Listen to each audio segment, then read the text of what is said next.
মুস্তাফিজুর রহমান বাংলাদেশ টি-20 বিশ্বকাপে খেলতে যাবে কি যাবে না, এই অনিশ্চয়তার শুরুটা তো মুস্তাফিজুর রহমানকে ঘিরে। আইপিএলের দল কলকাতা নাইট রাইডার্স থেকে তাকে বাদ দেওয়ার যে সিদ্ধান্ত ভারতীয় ক্রিকেট বোর্ড নিয়েছে, আসলে ভারতের সরকার নিয়েছে, সেইটাই তো আজকে ফুলে ফেপে এত বড় হয়ে উঠেছে, যেখানে বাংলাদেশের টি-20 বিশ্বকাপ না খেলার আশঙ্কার জায়গাটা তৈরি হয়েছে। বাংলাদেশ ক্রিকেট বোর্ড কি মুস্তাফিজের কাছে জানতে চেয়েছে একবারও কোনো একভাবে যে টি-20 বিশ্বকাপে খেলার ব্যাপারে তার মনোভাবটা কি?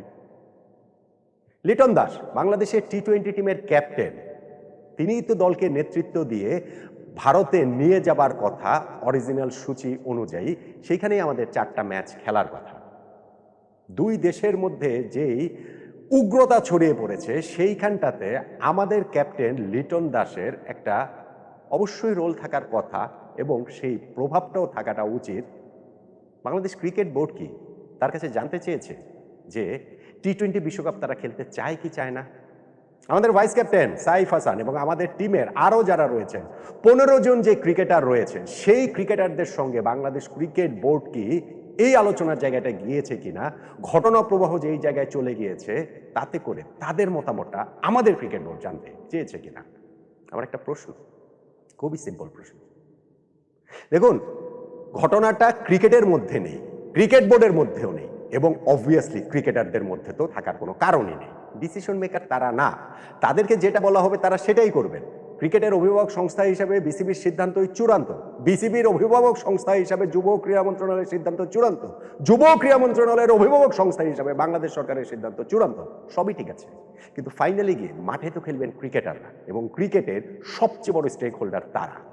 তাদের সঙ্গে এই বিষয় নিয়ে বাংলাদেশ ক্রিকেট বোর্ড কি কোনো কথাবার্তা বলেছে, কোনো আলোচনা কি করেছে?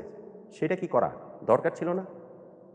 ক্রিকেটের কি কি এইখানটাতে পার্সপেক্টিভটা তুলে ধরতে হবে, যে আমরা টি-20 বিশ্বকাপ খেললে কি হবে, না খেললে কি হবে, সেটা আমরা জানি, অবভিয়াসলি জানি, কিন্তু ওই জায়গাগুলোতে ক্রিকেটারদের মতামতটাকে এরকম উপেক্ষা করার কি কোনো সুযোগ রয়েছে? অবশ্যই ক্রিকেটারদের ওই বোর্ডের সিদ্ধান্ত মেনে নিতে হবে, কিন্তু যখন বিশেষ পরিস্থিতি তৈরি হয় তখন তো ক্রিকেটারদের সিদ্ধান্তেরও একটা ব্যাপার রয়েছে। পাকিস্তানে যে বাংলাদেশ দল সফর করেছিল, আপনাদের নিশ্চয়ই মনে থেকে থাকবে, ক্রিকেটারদের ওই চয়েস কিন্তু বোর্ড দিয়েছিল, কারা কারা পাকিস্তান ট্যুরে যাবে, কারা কারা যাবে না, নিজেদের মতো সিদ্ধান্ত নিতে পারবে, এবং সেই সিদ্ধান্ত নিয়ে মুশফিকুর রহিম পাকিস্তান সফরে যায়নি। এইবারের এই উদ্ভূত পরিস্থিতিতে আমাদের ক্রিকেটারদের সঙ্গে, বিশ্বকাপ দলের এই 15 জন ক্রিকেটারের সঙ্গে অন্ততপক্ষে বাংলাদেশ ক্রিকেট বোর্ডের কথা বলাটা কি প্রয়োজন ছিল না? তাদের ভয়েসটা কি শোনার প্রয়োজন ছিল না? তাদেরকে এইভাবে অবহেলা উপেক্ষা আমরা সিস্টেমেটিক্যালি করব, অথচ বলবো যে তারাই আমাদের সর্বোচ্চ জায়গা, এটা তো আসলে হয় না, এটা তো আসলে লজিক্যালি হয় না। হ্যাঁ, এখন সেইভাবেও বলার সুযোগ রয়েছে যে বাংলাদেশ ক্রিকেট বোর্ড যদি শেষ পর্যন্ত সিদ্ধান্ত নেয় ভারতে দল পাঠানোর ক্ষেত্রে, তখন হয়তো তারা জিজ্ঞেস করতে পারে যে কারা কারা যেতে চাও, কারা কারা যেতে চাও না, সেরকম একটা প্রশ্নের মুখে ক্রিকেটারদের দিতে পারে। কিন্তু এখনকার যে পরিস্থিতি, তাতে আগেই কি সেই আলোচনাটা করার কোনো সুযোগ নেই? আমি জাস্ট এই প্রশ্নটা তুললাম, এই প্রশ্নটা কোনো জায়গা থেকে উত্থাপিত হয় না, কেউ এই কথাটা বলছেন না। আমাদের ক্রিকেটাররা যারা ওইখানে যে খেলবেন মাঠে, তাদের ভয়েসটা কেউ আসলে শুনছেন না। আমি জানি যে এখন বর্তমান বাস্তব পরিস্থিতির কারণে অফিসিয়ালি কেউ মুখ খুলতে পারবেন না, অফিসিয়ালি কেউ এসে কথা বলতে পারবেন না। তাদের মনোভাবটা যেরকমই থাকুক না কেন, যেহেতু তারা একটা স্টার লাইফ লিড করে, তারকাদের জীবন, তাদের একটা যে সোশ্যাল মিডিয়ার কারণে তাদের পক্ষে হয়তোবা তারা যদি অন্য কোনো কিছু ভাবেও, তাহলেও জনমতের পক্ষে বিপক্ষে গিয়ে, জনপ্রিয় মতবাদের বিপক্ষে গিয়ে কোনো কিছু বলাটা হয়তোবা সম্ভব না।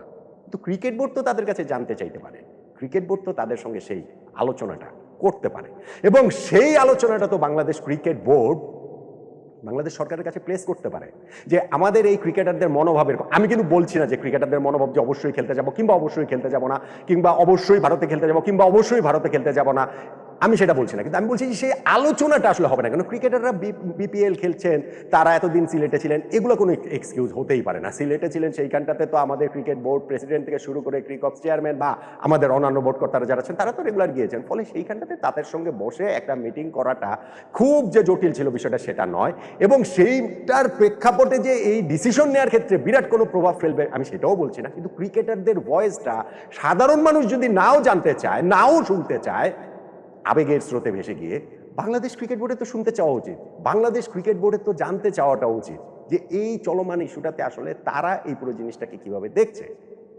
বাংলাদেশ ক্রিকেট বোর্ড ক্রিকেটারদের সেই ভয়েসটা পৌঁছে দিতে পারতো সরকারের ওই মহলটাতে, কিন্তু ক্রিকেট বোর্ড যেহেতু আমাদের ক্রিকেটারদের সঙ্গে সেই আলোচনার জায়গাটাতে নেই, ফলে ওই জায়গাটার কথা তো আসলে বলাই যায় না। এখন টি-20 বিশ্বকাপে বাংলাদেশের খেলা না খেলাটা কিন্তু অগ্রগতি খুব একটা নাই। আমরা বিভিন্ন নিউজ দেখছি, নিউজ দেখবো যে না আজকেই সিদ্ধান্ত হয়ে গেছে, কালকেই সিদ্ধান্ত হয়ে গেছে, আমাদের জয় হয়েছে, ভারতের পরাজয় হয়েছে, আইসিসির পরাজয় হয়েছে। এগুলা জাস্ট শুধু আবেগটাকে একটুখানি সুরসুরি দিয়ে, একটুখানি হচ্ছে গিয়ে উস্কে দিয়ে মানুষকে একটা ধোঁয়াশার মধ্যে রাখা।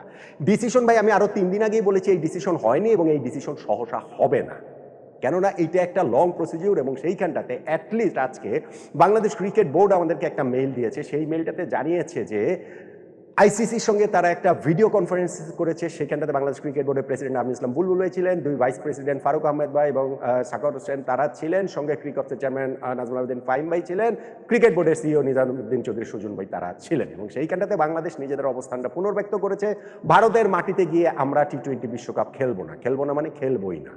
আইসিসি বাংলাদেশকে অনুরোধ করেছে বলে এই মেলটাতে জানানো হয়েছে যে যেহেতু ফিক্সার হয়ে গেছে, শিডিউল হয়ে গিয়েছে, এখন এটা আসলে চেঞ্জ করাটা খুব কঠিন। বাংলাদেশকে নিজেদের অবস্থানটাকে পুনর্বিবেচনার অনুরোধ আইসিসি জানিয়েছে, কিন্তু বাংলাদেশ তাদেরকে জানিয়ে দিয়েছে এখান থেকে তাদের আসলে সরে আসার কোনো রকম কোনো সুযোগ নেই, ভারতের মাটিতে আমরা খেলবো না। কেননা ওইখানটাতে আমাদের প্লেয়ার, অফিসিয়ালস এবং স্টাফ, তাদের ওয়েলবিংস, তাদের ওই সিকিউরিটি, সেইটাই হচ্ছে গিয়ে সবচেয়ে গুরুত্বপূর্ণ। যদিও এইখানটাতে প্রেস রিলিজের মধ্যে আমার কাছে মনে হয়েছে যে দর্শকদের কথাটাও আসলে বলা যেতে পারতো। প্রেস রিলিজে বলেন বা না বলেন, ওইটা হচ্ছে গিয়ে আইসিসির কাছে বললে তো নিশ্চয়ই প্রেস রিলিজও আসতো, দর্শকদের কথাটাও বলা যেতে পারতো। কেননা এই দর্শকদের সিকিউরিটিটাও যে কত বড় ইস্যু সেইটা তো আমরা যুব ক্রীড়া মন্ত্রণালয়ের উপদেষ্টা ডক্টর আসিফ নজরুলের সেই সংবাদ সম্মেলনের ওই জায়গাটা থেকে শুনতে পেয়েছি যে তারা জার্সি পেয়ে পরে যে ঘুরছেন সেটা কত গুরুত্বপূর্ণ যে তাদের সিকিউরিটি থ্রেটটা রয়েছে। ফলে এই আইসিসির সঙ্গে যখন আবার বিসিবি কথা বলছেন তখন আবার এই দর্শকরা উপেক্ষিতই থাকছেন, মিডিয়া উপেক্ষা, ঠিক আছে ওইটা তো সবসময় উপেক্ষিত, ওইটাকে না হয় বাদই দিয়ে দিলেন। ফলে এখন পর্যন্ত আমার মনে হয় যে বাংলাদেশ যে একটা ফার্ম স্ট্যান্ডে আছে যে ভারতে গিয়ে আমরা বিশ্বকাপ খেলবো না তো খেলবোই না, এই জায়গাটা থেকে ভারতের কি ছাড় দেওয়ার সুযোগ রয়েছে কিনা, আইসিসির কি মধ্যস্থতার সুযোগ রয়েছে কিনা, ভেন্যু চেঞ্জ যে কোনো অপশন না সেইটা বাংলাদেশ থেকে বলে দেওয়া হয়েছে, মানে অন্তত আমাদেরকে মিডিয়াতে তো সেটা বলা হয়েছে, ভারতের মধ্যে যদি ভেন্যু চেঞ্জ করা হয় সেই ক্ষেত্রেও এটা কোনো অপশন না। তো অপশনটা আসলে কি? আমি তো দেখতে পাচ্ছি যে সবকিছু মিলিয়ে অবস্থাটা যেদিকে যাচ্ছে বাংলাদেশের সামনে অপশনটা হচ্ছে কি আমরা টি-20 বিশ্বকাপ খেলবো না, এই অপশনটাই বোধহয় আমরা আসলে বেছে নিচ্ছি। কোনো অসুবিধা নেই যদি আমরা না খেলি, আমাদের যদি মনে হয় যে না ঠিক আছে এটা না খেলাটাই আমাদের ক্রিকেটের জন্য সর্বোচ্চ ভালো, সেই ক্ষেত্রে তারা স্ট্যান্ডার্ড নিতে পারেন। কিন্তু আমি যেটা বলছিলাম যে ওই রকম কোনো করলেও, ওইরকম স্ট্যান্ড নিলেও অবভিয়াসলি সরকারের বাইরে যাওয়ার কোনো উপায় ক্রিকেট বোর্ডের নাই, কিন্তু ক্রিকেটারদের কথাটা একটু শোনা উচিত, একটু শোনা উচিত মুস্তাফিজুর রহমানের কথা, যে যাকে নিয়ে এত কিছু, যে সে আসলে এই বিষয়টাতে কি ভাবছে। অবশ্যই শোনা উচিত লিটন দাসের কথা, যিনি বাংলাদেশ দলের ক্যাপ্টেন এবং সীমান্তের এপার ওপারে যে উগ্রবাদের যে আমরা মানে ছড়িয়ে পড়ছে আমরা দেখছি, সেইখানটাতে তিনি একটা খুব গুরুত্বপূর্ণ ব্রিজ হিসেবেও কাজ করতে পারেন। এবং আমাদের ন্যাশনাল টিমের 15 জন ক্রিকেটারই তাদের মতামতটা আসলে আমাদের ক্রিকেট বোর্ডের শোনা উচিত বলে আমার কাছে অন্ততপক্ষে মনে হয়। আমি আবারও বলছি, এইটা পুরো যে সাগাটা এখন যেই পর্যায়ে চলে গিয়েছে তাতে এটা কোনো ডিসাইডিং ফ্যাক্টর হয়তো বা হবে না, কিন্তু ক্রিকেটাররা যে আমাদের সর্বোচ্চ জায়গাটায় রয়েছেন সেই জিনিসটা মাথায় রেখে হলেও, এবং ক্রিকেটাররা জনপ্রিয় স্রোতের বিপক্ষে অফিসিয়ালি জনসম্মুখে যেতে পারবে না সেটা মাথায় রেখে আমি বলছি আমাদের ক্রিকেট বোর্ডের এই ক্রিকেটারদের সঙ্গে আলোচনাটা আসলে করা উচিত। টি-20 বিশ্বকাপটা তারা খেলতে চান নাকি